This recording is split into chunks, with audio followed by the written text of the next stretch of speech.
പ്രധാനമന്ത്രി ഇന്നലെ മിഞ്ഞാന്ന് പ്രസംഗിച്ചല്ലോ. അദ്ദേഹം പ്രസംഗത്തിൽ ചെയ്യാൻ ഉദ്ദേശിക്കുന്ന കാര്യങ്ങളാണ് പറഞ്ഞത്. 10 കൊല്ലം ചെയ്ത ഒരു കാര്യത്തെക്കുറിച്ചും പറഞ്ഞില്ല. ഇന്ത്യയിലെ പട്ടിണി പ്രധാനമന്ത്രി മിണ്ടിയില്ല. ഇന്ത്യയിലെ വിലക്കയറ്റം പ്രധാനമന്ത്രി മിണ്ടിയില്ല. ഇന്ത്യയിലെ തൊഴിലായ്മ പ്രധാനമന്ത്രി മിണ്ടിയില്ല. പിന്നെ ചില ഭീഷണിയും മുഴക്കിപ്പോയി. ED ഇറക്കുകയാണ്.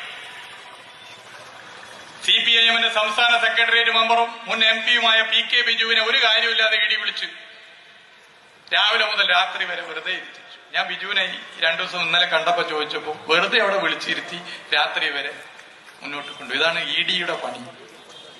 ആ ED ഇറക്കുകയാണ്. പ്രധാനമന്ത്രി ചില ഭീഷണിയും ഇന്നലെ മുഴക്കിപ്പോയി. ഒന്നേ പ്രധാനമന്ത്രിയോട് പറയാനുള്ളൂ, ഈ പ്രസ്ഥാനം ഇടതുപക്ഷ പ്രസ്ഥാനം കരിവള്ളൂരിന്റെ സമര പോരാളികളുടെ പിന്മുറക്കാരാണ്. ചിരുകണ്ഠനും മടത്തിലപ്പവും കുഞ്ഞമ്മുതായരും അബൂബക്കറും തൂക്കുമരത്തിൽ കയറുമ്പോൾ അയ്യോ എന്ന് വിളിച്ച് നിലവിളിക്കുകയായിരുന്നില്ല, ഇൻക്ലാബ് സിന്ദാബാദ് വിളിക്കുകയായിരുന്നു. അവരുടെ പിന്മുറക്കാരാണ് കേരളത്തിലെ ഇടതുപക്ഷം. കോൺഗ്രസിനെ പോലെ ഞങ്ങളെ കാണണ്ട. ED അല്ല, ദേശീയ അന്വേഷണ ഏജൻസികൾ നിങ്ങളുടെ വിടുപണി ചെയ്യുന്നവർ ഞങ്ങൾക്ക് പുല്ലുവിലയാണ് എന്ന് ഞങ്ങൾ എക്കാലവും പ്രഖ്യാപിച്ചിട്ടുണ്ട്. അത് മോദിജി ഒന്ന് മനസ്സിലാക്കുന്നത് നല്ലതാണ്.